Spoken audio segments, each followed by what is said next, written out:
Voilà, alors je vais vous présenter le vignoble genevois. C'est vrai que quand on cite le mot Genève, on pense pas d'emblée à la vigne, au vin, à l'agriculture. On pense plutôt ville internationale, organisation internationale, etc. Mais il faut savoir qu'à Genève, il y a quand même 1413 hectares de vignes, ce qui représente à peu près 10% de la surface viticole suisse, et que c'est la quatrième région viticole en termes d'importance. Cette vocation et cette proximité de la grande ville, hein, proximité entre le vignoble et la grande ville, a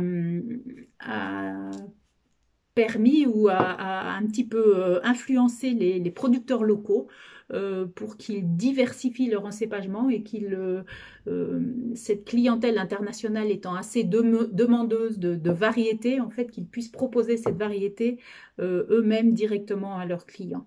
Donc, on a depuis très longtemps diversifié l'encépagement à Genève, qui se compose majoritairement de chasselas, de gamay et de pinot noir, mais voilà, qui est complété par des variétés internationales comme le sauvignon blanc, le chardonnay, le cabernet sauvignon, le merlot.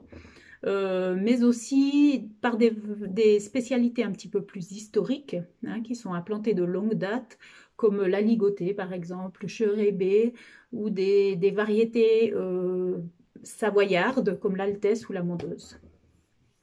Une autre particularité du vignoble de Genève, c'est ses pentes plutôt assez douces, avec ces parcelles bien remaniées, bien regroupées, hein, des accès qui ont été construits qui permettent d'accéder aux parcelles avec des machines, des tracteurs enjambeurs.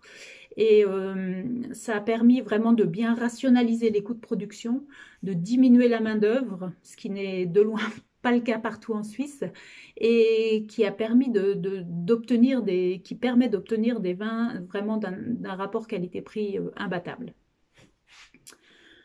À Genève, on a coutume de partager le vignoble en 3 régions distinctes. Donc la plus grande en partant, la plus grande c'est le Mandement, donc qui est situé sur la rive nord du lac Léman, et qui s'étend de la frontière vaudoise au fleuve Rhône.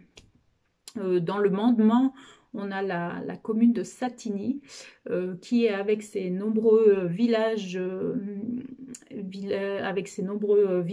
Bourdigny, Pessy, etc., constitue la plus grande commune viticole de Suisse avec 460 hectares. Ensuite, si on continue à suivre le tour du lac, donc vraiment à l'extrémité du lac Léman, entre le Rhône et l'Arve, il y a la région qui s'appelle entre Arve et Rhône. Et puis, sur la rive sud du lac Léman, la troisième région, qui est située entre l'Arve et la frontière française. Et là, on a, qui est assez proche de la ville, et on a par exemple l'image des vignes de colonie, depuis lesquelles, quand on est dans les rangs de vignes, on a une vue assez imprenable sur le jet d'eau et sur la rade de Genève.